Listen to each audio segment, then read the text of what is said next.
کہتے ہیں جی اسوہ رسول یہ ہے کہ نبی نے 4 پڑھی ہیں، تو ہم بھی یہی کہتے ہیں کہ نبی کائنات نے زندگی کے اندر یہ دن آتے رہے، سال آتے رہے، لیکن میرے نبی نے جب یہ عمل نہیں کیا ہے، جس طرح زور کی 5 رکعتیں نہ پڑھنا نبی کا ایک عمل ہے، آپ نے 5 نہیں پڑھنی، جو کام نبی نے نہیں کیا وہ نہ کرنا سنت ہے، اس طرح یہ میلاد النبی کے جلوس اور جلسے اور اس انداز سے جو خرافات ہیں نبی نے نہیں کی، یہ نہ کرنے والا ہی نبی کا متبع سنت ہے۔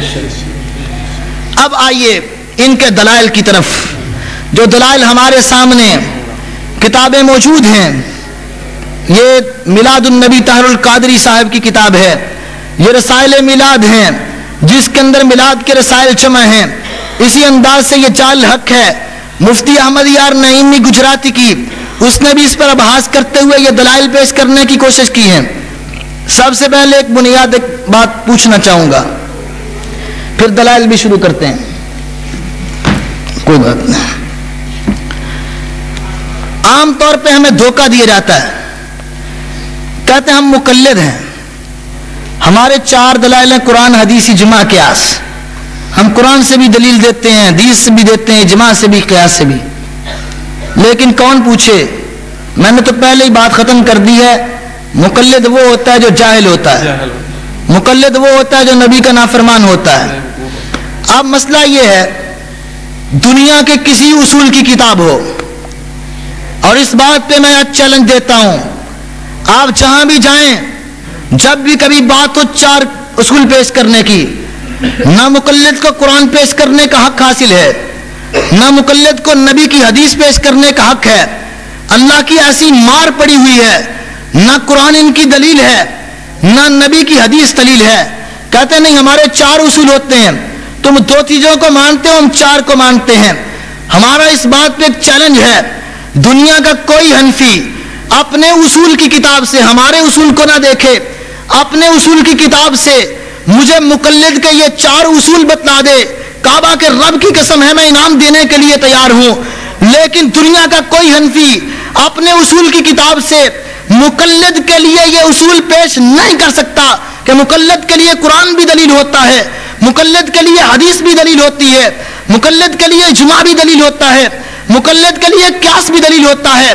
التوضیح التلوی اصول فقہ حنفی کی ایک بڑی معتبر کتاب ہے، جلد نمبر 1 کے اندر وہ لکھتے ہیں کہ یہ جو آدمی مجتہد ہے، مجتہد کے لیے 4 اصول ہیں، ایک قرآن حدیث اجماع قیاس، یہ مجتہد کے دلائل ہیں۔ جو مجتہد ہوتا ہے وہ مقلد نہیں ہوتا، جو مقلد ہوتا ہے وہ مجتہد نہیں ہوتا۔ یہ دلائل تو مجتہد کے ہیں، مقلد ہونے کے ناطے نہ تمہیں قرآن پیش کرنے کا حق ہے، نہ نبی کی حدیث پیش کرنے کا حق ہے۔ آپ کہیں گے کہاں لکھا ہوا ہے؟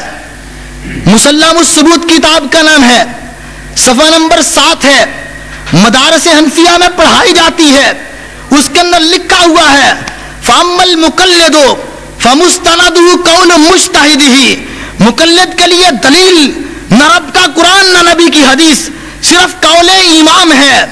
اور اس کتاب جال حق کے اندر مفتی احمد یار نعیمی نے لکھا ہے، کہتا ہے روایتیں ضعیف ہوئیں۔ اہل حدیث تو حدیث کو مانتے ہیں نا، کہتا ہے حدیث اگر ضعیف ہوئی تو غیر مقلدوں کے لیے قیامت آ گئی، کیونکہ حدیث ضعیف ہوئی تو ان کا مذہب بھی فنا۔ الحمدللہ ہم صحیح حدیث پہ عمل کرتے ہیں، دشمن بھی گواہی دیتا ہے کہ ضعیف حدیث ہوئی تو ان کے لیے قیامت ہے، کیونکہ اہل حدیث سچی باتوں پہ عمل کرتا ہے، کمزور باتوں پہ تو عمل نہیں کرتا۔ کہتا ہے لیکن حدیث کا ضعیف ہونا ہمیں کچھ مضر نہیں، ہماری دلیل صرف قول امام ہے۔ یہ روایتیں الفاظ پہ یہ روایتیں ہماری دلیل نہیں، ہماری دلیل صرف قول امام ہے۔ جو آدمی صرف امام کے قول کو ماننے والا ہو اس کو قرآن حدیث پیش کرنے کا کوئی حق حاصل ہے؟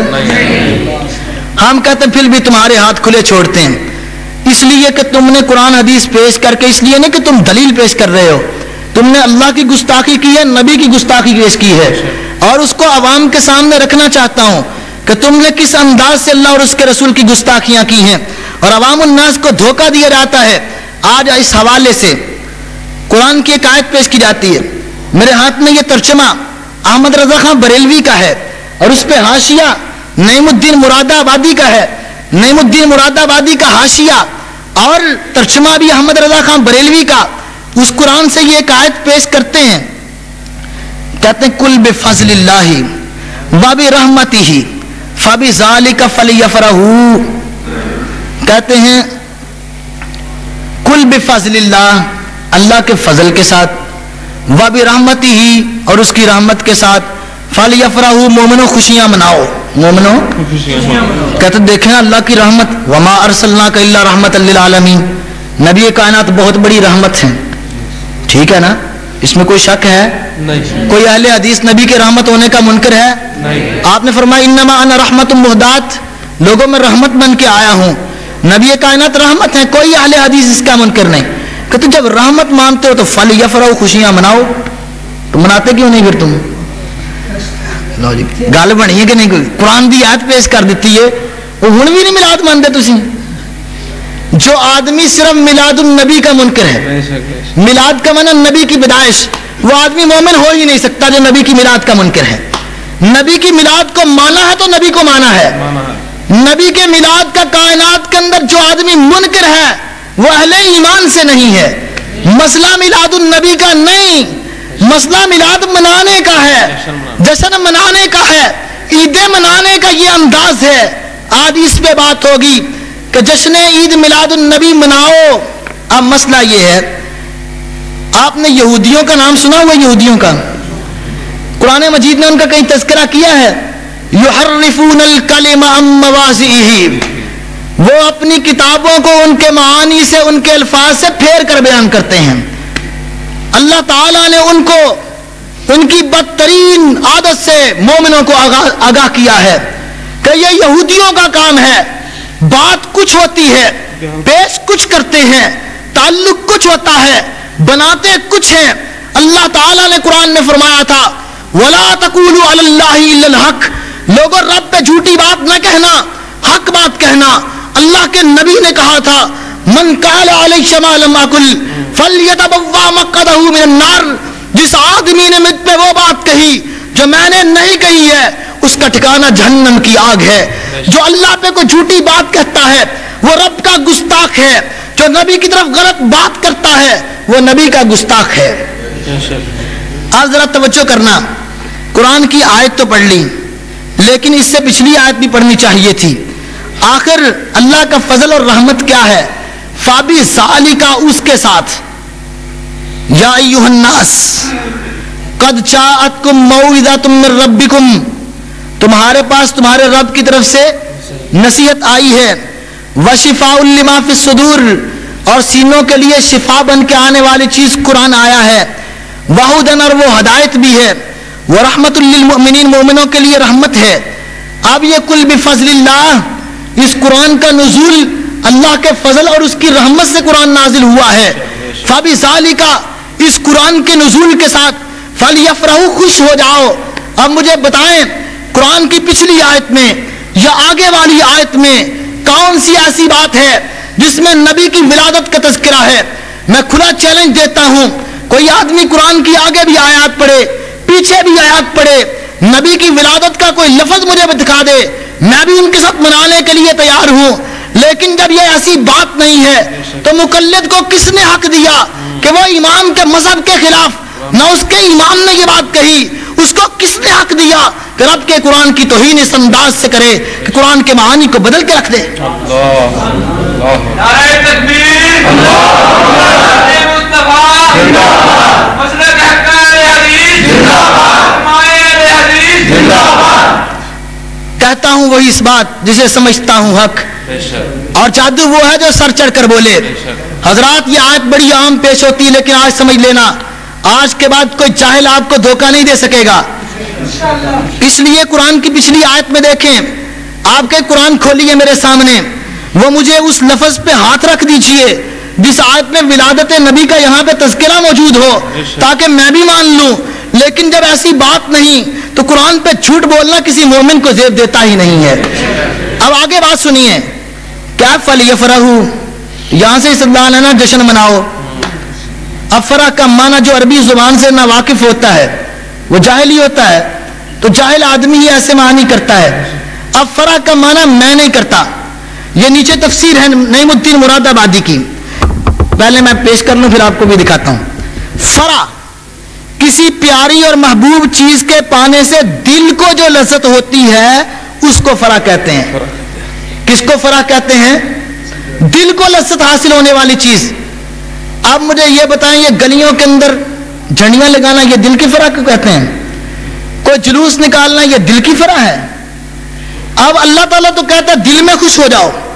یہ فل یفرحوا, تفسیر نعیم الدین مراد آبادی کی, اور اس تفسیر کے اندر نعیم الدین مراد آبادی جس نے احمد رضا خان بریلوی کے ترجمے پر حاشیہ لکھا, معنی بھی اس کا تفسیر بھی اس کی, اس نے کہا فرح کہتے ہیں جو دل میں لذت پیدا ہو, یعنی دل میں آنے والی خوشی کو فرح کہا جاتا ہے. اب یہ جشن منانا اس کو تو دنیا کی کوئی لغت فرح کہتی نہیں.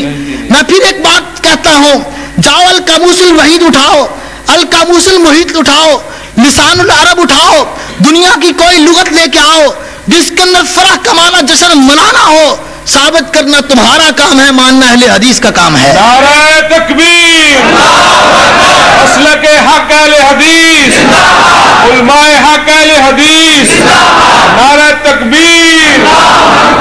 حضرات دیکھیں, اب گھر والے تو کہتے ہیں فل یفرحوا کا معنی دل میں خوشی ہوتی ہے, باہر والے کہتے ہیں نہیں جشن منانے کو کہتے ہیں. مجھے یہ بتلا دو جھوٹا کون سا ہے؟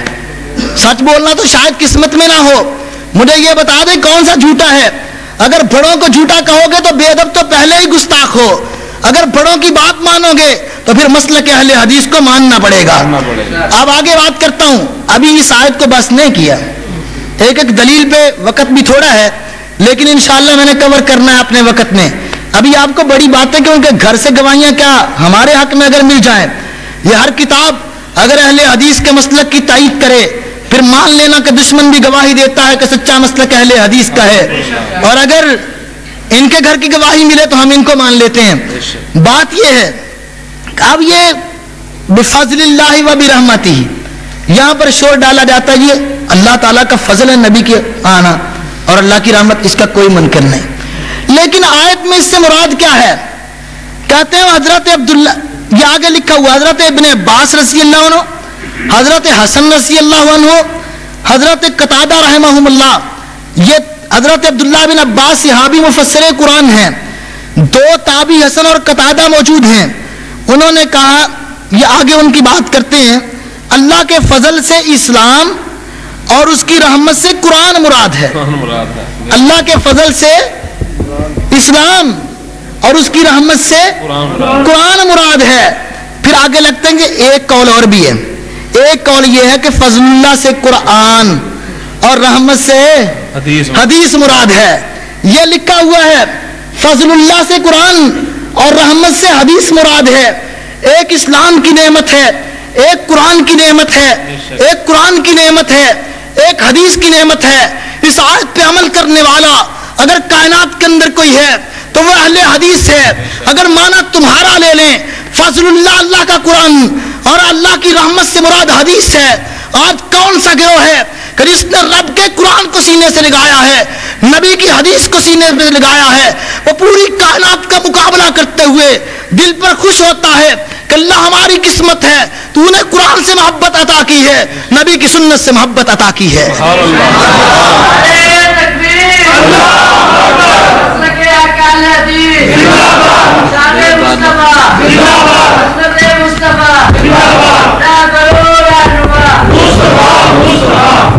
حضرات میرے خیال میں اور باتیں مجھے دوسرے دلائل پر بھی کرنی ہیں. باتیں تو بڑی کر سکتا ہوں لیکن ان کے دلائل جو میں نے ان کے گھر سے پیش کیا کہ یہ ولادت مصطفیٰ کا معنی لیتے ہیں, بڑے کہتے ہیں قرآن اور حدیث مراد ہے, پھر دل کی خوشی مراد ہے. اب فیصلہ ان سے لیں گے کہ بات کن کی ماننی ہے. اگر بڑوں کی مانو گے تو اہل حدیث کی حمایت کرو گے, بڑوں کا انکار کرو گے تو بڑوں کے گستاخی کرو گے. کورٹ تمہاری ہے, فیصلہ تم کر دو, ہم اس پر آگے بات کر لیں گے. قرآن کی ایک آیت بڑے زور سے پیش کی جاتی ہے, کہتے ہیں وہ اما بنعمت ربک فحدث, اور یہ ان کتابوں کے اندر دلائل نقل کرتے ہوئے لکھا گیا ہے. اپنے رب کی نعمت کو بیان کر. کہتے رب کی بڑی نعمت کیا ہے؟ محمد الرسول اللہ صلی اللہ علیہ وسلم. اور اس نعمت کا بیان کیا ہے کہ نبی کریم صلی اللہ علیہ وسلم کی شان کے جلسے کیے جائیں, ان کی عظمت بیان کی جائے, ان کی محافل منعقد کی جائیں. نبی کائنات کی سیرت کو بیان کرنے پر اہل حدیث الحمدللہ کائنات کے اندر جتنی اہل حدیث اللہ کے نبی کی عظمت بیان کرتے ہیں کوئی آدمی بیان کر سکتا ہی نہیں. کیوں؟ ابھی آپ سن رہے تھے محترم جناب مولانا محمد یوسف قصوری حفظہ اللہ تعالی و متعن اللہ بطول حیاتی, وہ کہہ رہے تھے کہ اہل حدیث وہ ہیں کہ جو نبی کے گستاخ کو زمین کے اندر رہنے کا حق نہیں دیتے. اب جو نبی کے گستاخ کو زمین پر رہنے کا حق دے, صرف ایک بات پہ فیصلہ کر لیں کہ نبی کی عظمت کو کون بیان کرتا ہے, نبی کی توہین گھروں میں بیٹھ کر کون کرتا ہے. حضرات میں اس پر انشاءاللہ ایک بات آپ کے سامنے رکھنے کی کوشش کروں گا آخر میں, لیکن موضوع یہ ہے وَأَمَّا بِنِعْمَتِ رَبِّكَ فَحَدِّثْ. اب میں پھر ایک مرتبہ کہوں گا, یہودیانہ چال ہے, قرآن کو بدلنے کی بات ہے. اور میں ایک اور بھی پچھلی آیت کے بعد حوالے سے اور اس آیت کے حوالے سے بھی بات کرنا چاہوں گا. پچھلی آیت کے اندر حکم کا صیغہ تھا فَلْيَفْرَحُوا, خوشی, ان کا معنی خوشی مناؤ, حکم ہے نا. اب جب اللہ کا حکم آئے تو فرض ہوتا ہے کہ نہیں ہوتا؟ فرض ہوتا ہے. اس آیت میں بھی ہے وَأَمَّا بِنِعْمَتِ رَبِّكَ فَحَدِّثْ, نبی کے ولادت کا تذکرہ کرو, یہ اللہ کی نعمت ہے, اس کو بیان کرو, جلوس نکالو, جلسے کرو, سب کچھ کرو. یہ حدیث حکم ہے. یہ قرآن سب سے پہلے کس پہ نازل؟ ہم ایک لمحے کے لیے مانتے ہیں ان کی ساری باتیں. اب فیصلہ آپ نے کرنا ہے, محب رسول کون ہے, گستاخ رسول کون ہے.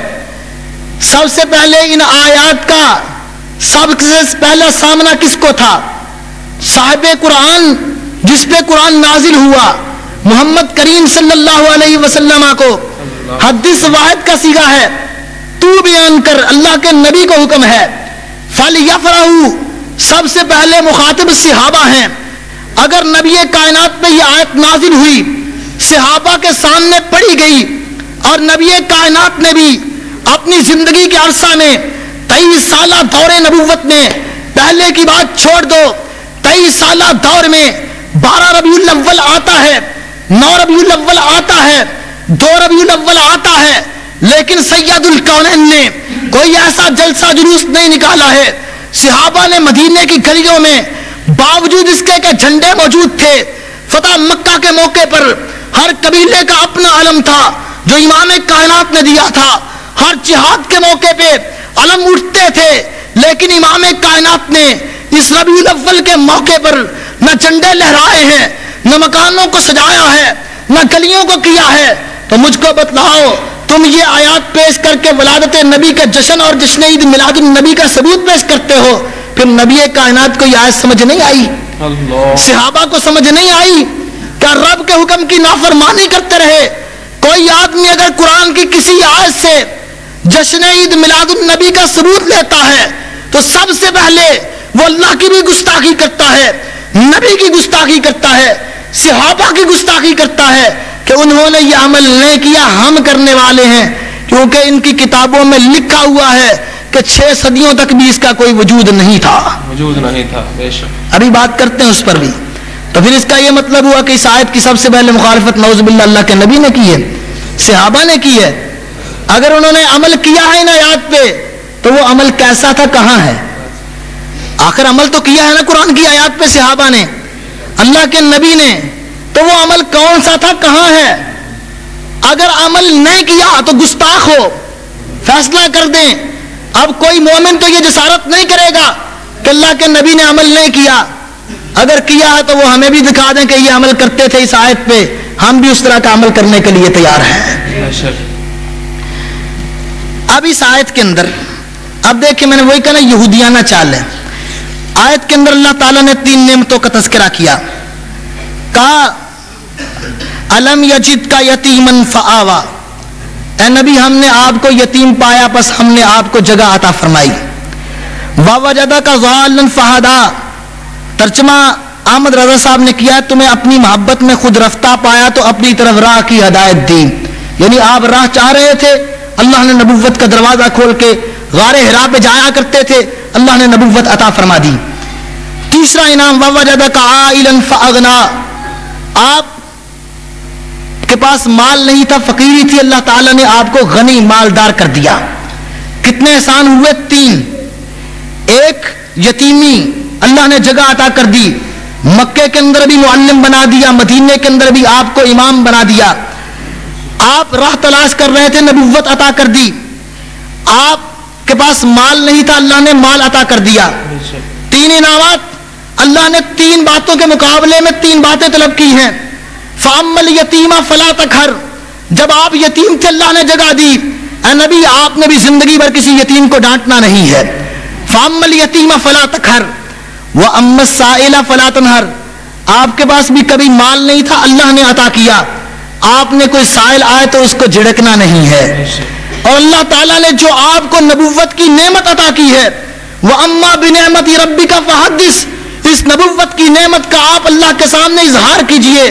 اور اس کا اظہار امام کائنات نے 23 سالہ دور نبوت میں کیا، مکے کی گلیوں میں قولوا لا الہ الا اللہ کے آوازے کو بلند کیا، طائف کی وادی میں آپ نے جسموں کو زخمی کروا لیا، رب کی توحید کو بیان کیا، مدینے کے اندر حکم الہی کو بلند کیا۔ وَأَمَّا بِنِعْمَتِ رَبِّكَ فَحَدِّثْ، یہ مفہوم تھا۔ مجھے پوری صورت میں ولادت رسول کا کوئی تذکرہ تو دکھا دو۔ جب پوری صورت کے اندر ولادت رسول کا یہ تذکرہ موجود نہیں ہے تو پھر اپنی طرف سے قرآن کے اندر اضافہ کرنے والا وہ محب رسول اور اللہ کا فرما بردار نہیں ہو سکتا، وہ قرآن کا گستاخ ہی ہو سکتا ہے۔ ایک اور بات سنیے، کہا جاتا ہے جی اللہ تعالیٰ نے کہا وَذَكِّرْهُمْ بِأَيَّامِ اللَّهِ، اللہ کے ایام کے ساتھ نصیحت کیجئے۔ اللہ تعالیٰ نے موسیٰ علیہ السلام کو یہ بات کہی تھی،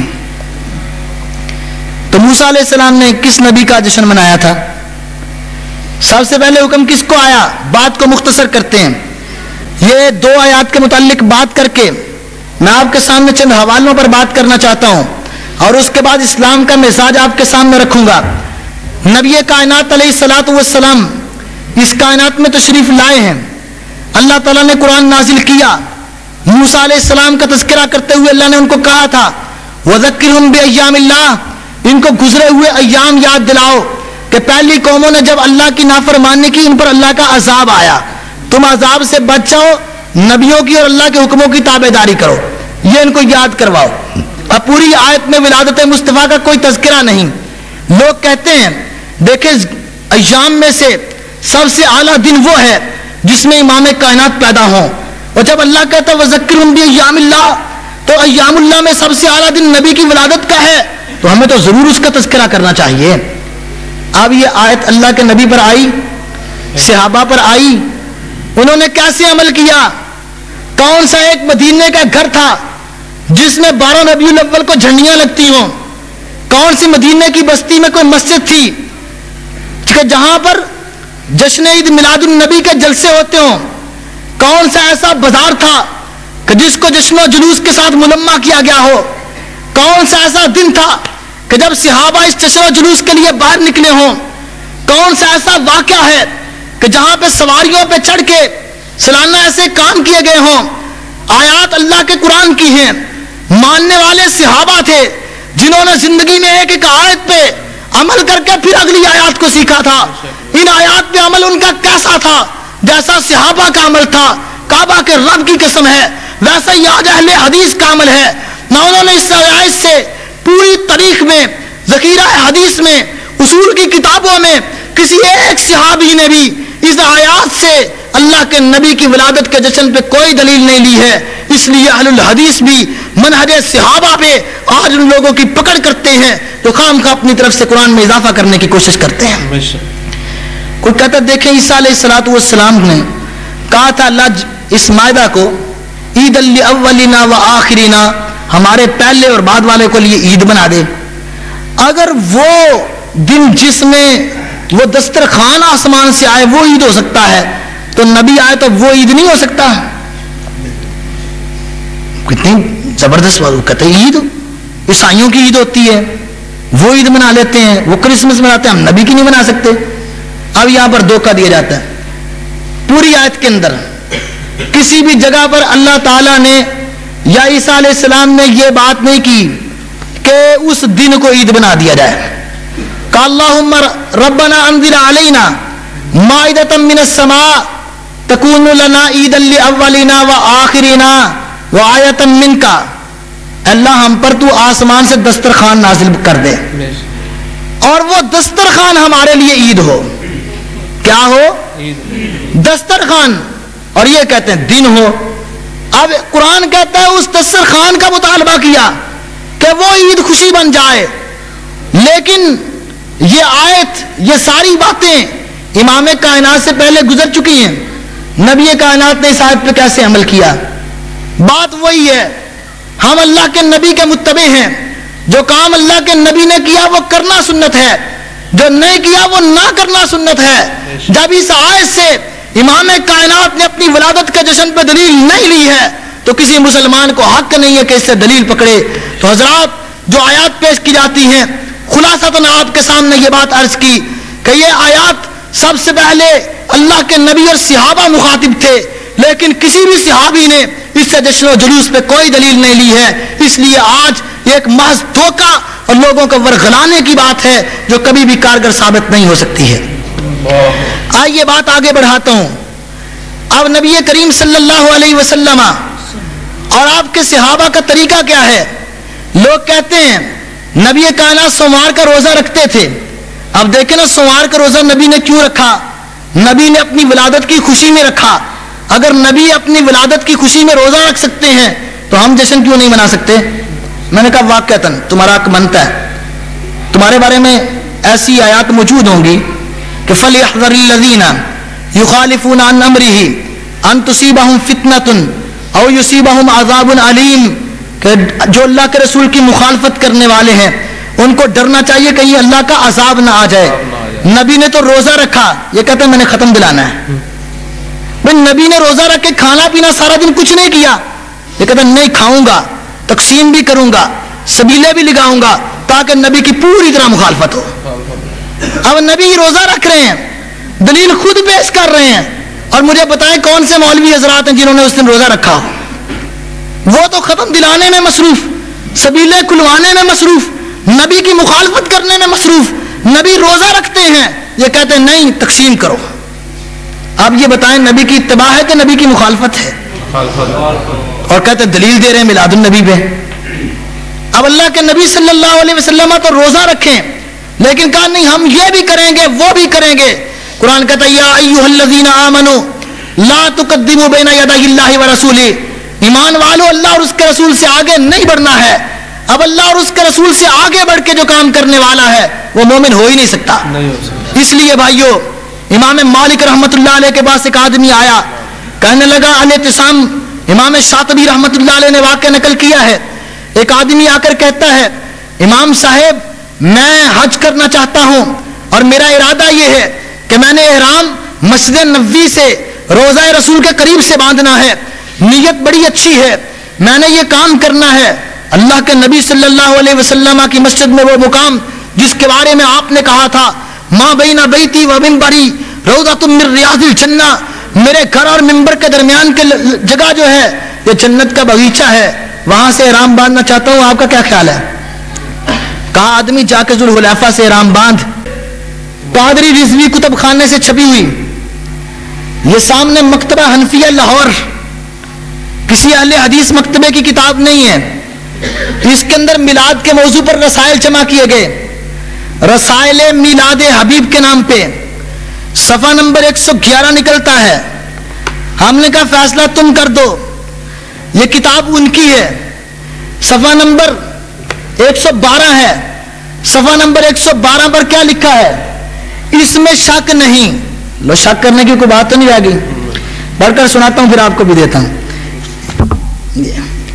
اس میں شک نہیں کہ جو مجالس میلاد جو موجودہ صورت میں پیش کی جاتی ہیں یا جس طرز پر آج کل جریدہ ایمان پیش کر رہا ہے نہ عہد رسالت میں موجود تھی، نہ عہد رسالت میں موجود اور نہ عہد صحابہ میں اس کا ثبوت ملتا ہے.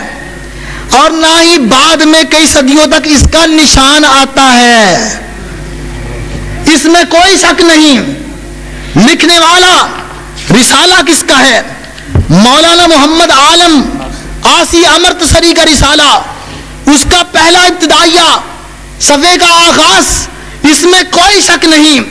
موجودہ صورت میں جو آج کل میلاد النبی کا سلسلہ جاری ہے، مجھے تبصرے کی ضرورت نہیں کہ بھنگڑے کہاں ہوتے ہیں، ڈھول کہاں بجتے ہیں اور سرنگیاں کہاں ہوتی ہیں۔ نبی کا نام ان چیزوں پہ لیا جاتا ہے جس کو نبی مٹانے کے لیے آئے تھے، توہین مصطفیٰ کی جاتی ہے۔ کہا اس میں کوئی شک نہیں، نہ عہد رسالت میں موجود ہے، نہ عہد صحابہ میں موجود ہے، نہ بعد کی صدیوں میں نشان آتا ہے۔ تو جو چیز اللہ کے نبی کے دور میں نہیں ہے، بعد کی صدیوں میں آنے والی امام کائنات نے مہر لگا دی، من احدث فی دیننا ھذا ما لیس منہ فہو رد، میرے پیغمبر نے اس کو مردود قرار دے دیا ہے۔ گواہی تمہاری ہے، کتاب تمہاری ہے، پڑھتے جاؤ اور شرماتے جاؤ۔ اور پھر میں یہ شیخ الاسلام کی بات بھی کر لیتے ہیں۔ یہ میلاد النبی پہ کتاب لکھی گئی، کہا شیخ الاسلام ڈاکٹر محمد طاہر القادری، نام ہی کافی ہے، نام ہی کافی ہے، دنیا جانتی ہے۔ ہاں جی، اب یہ دیکھیں کتاب کا صفحہ نمبر 757 ہے، کیا لکھا ہے؟ جشن میلاد النبی عید شرعی نہیں، جشن میلاد النبی عید شرعی عید مسرت ہے۔ اور مسلمانوں تم شریعت پہ چلتے ہو یا اپنی بنائی ہوئی شریعت پہ؟ یہ خود کہتا ہے کہ عید میلاد النبی عید شرعی نہیں ہے، تو اہل حدیث کہتا ہے کعبہ کے رب کی قسم ہے تم جس کو شریعت نہ کہو پھر لاکھ طرز سے لے کے آؤ۔ اہل حدیث کا منہج یہ ہے جو نبی کی شریعت میں بات موجود نہیں ہے ہم کبھی بھی اس کو ماننے کے لیے تیار نہیں ہے، کیونکہ رب کے قرآن نے کہا تھا ما آتاکم الرسول فخذوہ وما نہاکم عنہ فانتہوا، جو چیز تم کو رسول دیتے ہیں اس کو لے لو، جس سے میرے پیغمبر منع کرتے ہیں اس سے رک جاؤ۔ جب یہ عید میرے پیغمبر نے نہیں دی ہے، شرعی نہیں ہے، تو اہل حدیث اس کو ماننے کا پابند بھی نہیں ہے۔ اور تم لاکھ فتوے لگاؤ، اپنے گھر سے تو ثابت کرو یہ عید شرعی ہے بھی کہ نہیں ہے۔ تیسری کتاب کسی آرا وغیرہ نتھو خیرہ کی نہیں ہے، یہ شرح مسلم سعیدی ہے، اور شرح مسلم سعیدی دو مدارس میں پڑھانے والے غلام رسول سعیدی نے لکھی۔ لاہور میں جامعہ نعیمیہ پاکستان کے بڑے حنفی بریلویوں کے مدارس میں سے ایک مدرسہ ہے۔ جامعہ نعیمیہ کراچی بڑا معروف مدرسہ ہے۔ صفحہ 179 کی بات کرتا ہوں۔ ابھی ایک بڑی مزیدار بات بھی آخر میں آپ نے مجھے اگر میں بھول جاؤں تو یاد کروانا ہے کہ سلف صالحین یعنی صحابہ اور تابعین نے محافل میلاد منعقد نہیں کی، وجہ ہے کہتے ہیں سلف صالحین یعنی صحابہ اور تابعین نے محافل میلاد منعقد نہیں کی، اعتراف ہوا، آگے بڑی زبردست بات کی، کہتے ہیں لیکن دیکھیں نا، مان کر اگر مان لیا تو اس کو حنفی کون کہے گا؟ کل لیکن ابھی لیکن کی ایک اور بات بھی سنانی ہے آپ کو، لیکن صحابہ اور تابعین نے اس فعل سے منع بھی تو نہیں کیا، اگر انہوں نے کی نہیں تو منع بھی۔ شیعوں والی اذان کا مسئلہ یاد ہے آپ کو؟ بس منع والی جب بھی بات آئے تو اس کو یاد کر لینا ہے، انشاءاللہ کوئی دھوکہ نہیں دے سکتا۔ یہ کتاب کہتا ہے یہ بات بچا ہے کہ صحابہ و تابعین نے محافل میلاد منعقد جب صحابہ نے نہیں کی، سلف صالحین نے نہیں کی، تابعین نے نہیں کی، تو تم کو کس نے حق دیا ہے کہ تم یہ کام کرو؟ ہاں جی، تو یہ لیجئے، ان کے بہت بڑے مفتی مناظر تھے، حکیم الامت، حکیم بھی آج کل خطرہ جان ہی ہوتے ہیں، حکیم الامت مفتی احمد یار خان نعیمی، یہ کیا لکھتا ہے 243 صفحے پر، صفحہ نمبر 243 ہے، پہلے دیکھیے یہ کتاب صفحہ نمبر 243 پہ، جال حق، ہم تو اس کو جال باطل ہی کہتے ہیں لیکن ہمارے حق میں آج حق ہی ہے۔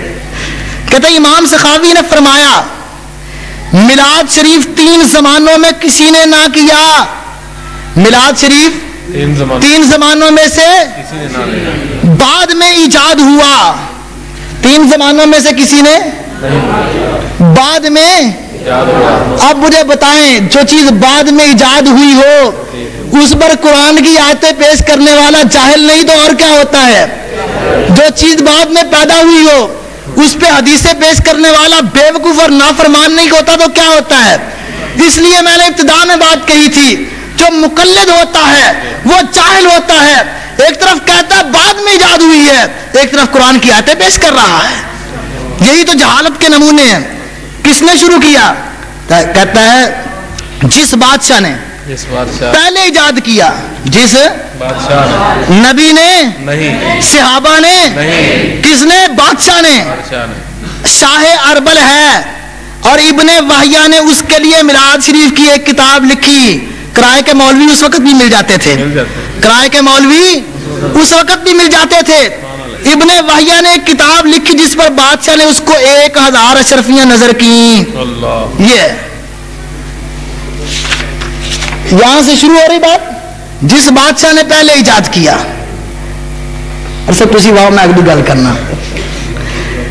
اب یہ دیکھیں رب کے قرآن سے ثابت نہیں ہوئی کوئی حدیث. ایسے جشن پہ دلیل نہیں ہے جشن عید میلاد النبی پہ. ان کے گھر سے کتنی گواہیاں آپ کے سامنے رکھی کہ یہ بات کی ایجاد ہے.